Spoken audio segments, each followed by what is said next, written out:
I just felt like I was in the box, and each wall of the box was just a different worry.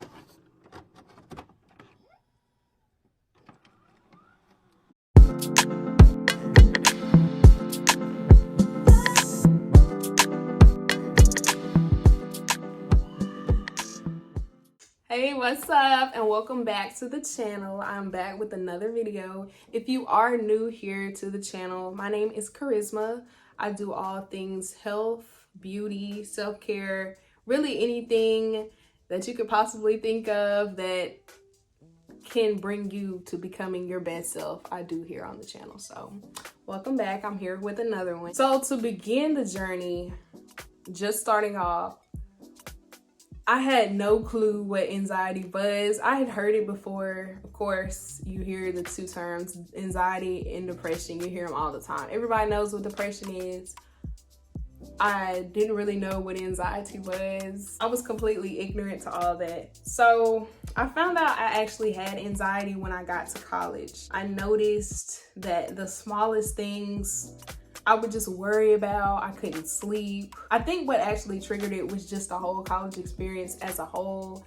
Just the whole concept of just finding yourself, having all this new free time, not having a parent over your shoulder telling you, you need to go to bed at this time. Did you get this assignment done? Did you all these different things you're now in control of. And it's ultimately up to you to make whatever goal that you have happen, because nobody is going to do it for you. Nobody is going to motivate you to do it. I think all of that as a whole just kind of made me really nervous and just on edge all the time. Naturally, I'm a very just chill person. I'm super goofy. I just be chilling.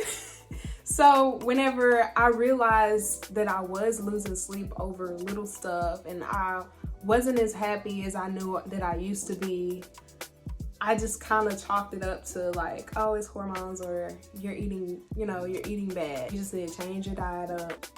And it's probably just all the fast food and grease making you feel sluggish. So then after that, I didn't go vegetarian or anything at this point, or vegan, but I did kind of clean up my diet. I, incorporated more vegetables and fruits, the whole thing. The little stuff people tell you to do. And I did that for like a month, and it just wasn't giving. It wasn't giving what it was supposed to give, or what I thought it was supposed to give. So then I started getting a little bit more worried, because I knew deep down that I was not happy. I was not sleeping well. I just felt like I was in the box, and each wall of the box was just a different worry. So once I got to that point, I was like, okay, so it's something deeper. It's something more serious. What are you gonna do about it? That's when I start getting into more of the natural route of anxiety and depression, and learning what that was for me. It's such a wide range of what it can look like. The first tip that I have that really helped me was journaling and free writing. So what that is you write down exactly what you think is triggering your anxiety at that moment. And what this does is it helps you to stay in the present. You don't need to worry about, especially when your anxiety is high, you don't need to worry about the past, thinking about the past. There's nothing you can do about the past. And if you think too far in the future, that also cannot be good. It's great to have goals, but sometimes with a person with anxiety, what'll happen is you start thinking too far in the future, and then you become unhappy with where you are in the present. And I believe that's kind of what triggers my anxiety a lot, because I have so much that I want to accomplish, and I know that I'm capable of accomplishing all of those things, but I'm only one person. It's only 24 hours in a day. 8 of them hours you need to be sleeping, and it's okay if you don't accomplish everything you want to accomplish in one day. So I give myself 15 minutes to free write. I don't worry about how neat it is. I don't worry about punctuation. I try not to worry about if it's, if it's spelled correctly. That's not the point. The point of it is learning to write and keep yourself in the present. I think journaling also gave me the chance to look back on a problem that I thought was just top tier, like this is the end of the world, and be able to look back on it and say, like, you were worried about something small. Not only were you worried about something small, you got through it. You went to bed and you woke up a better person. You look back and you're able to say, like, that wasn't even that big of a deal. That's what journaling does for you. That's what journaling can do for you, okay? It can allow you to look at something that can start off being overwhelming and minimizing it to something small, so you can look back and be like, girl, that wasn't even that deep. Like, and I got through it and I'm a better person for it. So the second tip that I did for myself that you should definitely try is I had to learn how to stop comparing myself to other people that I thought were doing better than me. I actually have an old video talking about how to stop comparing yourself, because it can mean all the difference between you being confident or you being not confident, you being depressed, you being just overall feeling like you ain't it. You know what I mean? So stop comparing yourself to people who you think is doing better than you. As a whole in society, we have gotten to the point now where social media is everything. And it's like everybody is in competition to post, what they think everybody is interested in. I'm not gonna say nobody, but a lot of people are not real on social media. And that goes for celebrities as well. It goes for Instagram models. It goes for YouTubers. It goes for everybody. Nobody is posting that they got fired that day. Nobody is posting that, they're going through a divorce. Nobody is posting the bad things in life. Everybody is posting the best parts. It's kind of like seeing only the best parts of a movie. You don't really know the whole plot. So I think that was one thing that I had to teach myself and to just diligently work on, is to try to stop comparing my timeline to other people's timelines. My story is different from her story. So just take it step by step and just stay in your own lane. The next thing is learning how to forgive yourself. I had to learn that I was not perfect. I never will be perfect, and that's okay. I think striving for perfection is one thing that triggers a lot of people's anxiety. You try to strive for perfection in everything. For example, like a YouTube video, I feel like I could film a lot more, but I get into my head so much into thinking, like, no, you have to wait until you have the perfect ring light. You have to wait until the house is clean, blah, blah, blah. And then I'm pushing stuff back when I could be making consistent content. So that's still something that I struggle with. But I think learning to forgive yourself and realizing that it's okay that this is not perfect. It's okay that I didn't get this done today. Or it's okay that I had this vision in my mind of how this was supposed to look, but it looks a little bit different. It can still be great. Just because it's not identical to what you had in mind does not mean it's not just as good. Make yourself proud and try to make yourself content rather than trying to make other people content or proud. Nobody can be more happy for you than you. Nobody is going to want success for you more than you. So this tip kind of ties back into tip number 2, or one of the previous tips. I'm not keeping count. I'm just kind of talking freely. But everybody's timeline is different, and success looks different for everybody. You cannot base your success off somebody else's. You can't look at something somebody else has.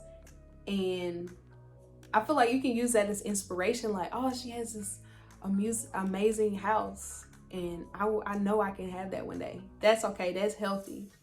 But obsessing over it can cause anxiety, because you'll get into this space of, okay, she got this big house, I need to do everything she did. That might not work for you. It might not work for you. And then what? Now you're in this space of, okay, it didn't work for me, so now it must be something wrong with me. I must not have worked hard enough. No, that wasn't your path. Success is different for everybody. Maybe what you're doing, if she would have done, she would have failed. She followed her own path, and that's what you have to do. The 5th tip that I have that helped me manage my anxiety was building a closer relationship with God. Now, I am one of those people who did grow up in church, so I kind of already had a relationship, but it wasn't a strong one. It was just one of those relationships that, oh, I grew up in church, so I'm good. Or I went to church this many days out of the week, so that's, I'm good. That's not how it works. I feel like every day you need to be kind of like a significant other. You don't spend time with a significant other and, okay, I spent time with him on Friday, so I don't gotta talk to him till next Friday. No, you usually talk to that person every day, and you learn new stuff and you grow. So that's kind of what I did. I started talking to God like he was my friend, just waking up and just being real. And I had to get out of that space of, okay, prayer looks like this. No, prayer can be you driving down the road talking to God about, oh, I'm stressed out about this, I don't know what to do. Or I'm going through this, I feel really down and out about this, and I don't know what to do. Sometimes you don't have other people to talk to, and so you can always talk to God. I noticed as I start building my relationship with God and getting closer and closer to him, I didn't feel so alone in it. I felt like I did have somebody. And sometimes, you do have friends, but they might not understand. They might not have ever had to deal with anxiety or depression, or they might not even know. You might be their first friend that's going through that, so they don't know the first place to start with that. I really began to seek God and call on him whenever I didn't know what to do. Like I said, everybody doesn't always know the first place to start. You might talk to somebody and they actually make it worse. And I promise you, the one person who won't do that to you is God. I started looking up scriptures for anxiety and depression. And I start letting the word of God just dwell within me. I love Isaiah 4:10. I love Psalms 118:6, Psalms 34:17. I also love 2 Timothy 1:7. I try to read these 4 scriptures every day, or sometimes multiple times out of the day when my anxiety is a little bit higher than normal, or I just do have a lot of stressors and just a lot of stuff going on. Sometimes on those types of days where it's a lot going on, I do need that encouragement, and I do need something more than what somebody on earth can give me.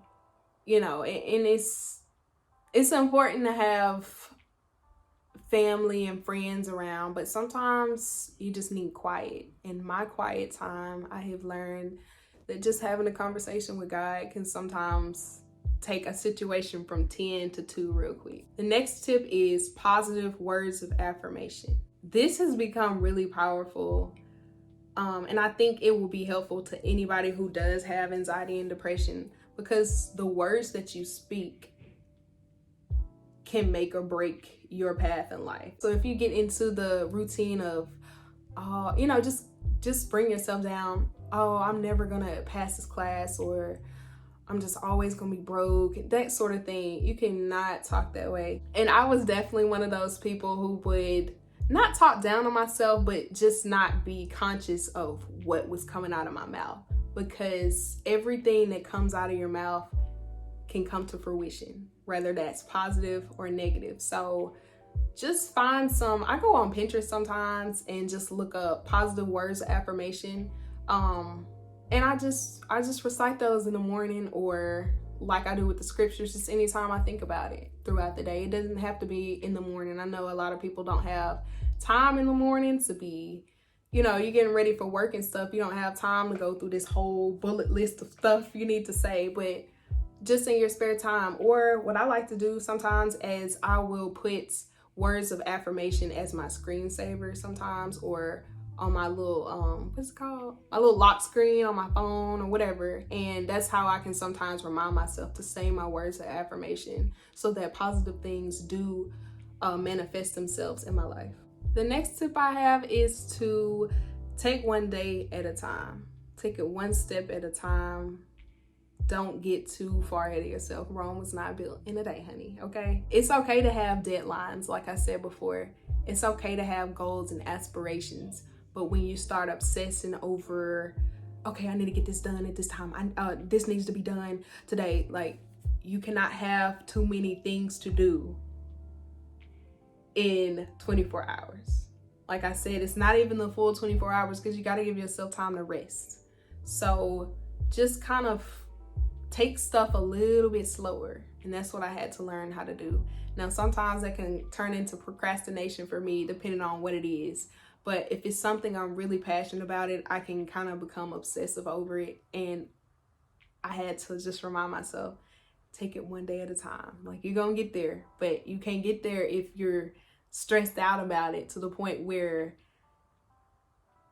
you have to take several days off just to get it back together. Okay, you don't want to take 4 steps forward just to take 8 steps backwards, because you'll never make it to where you need to be.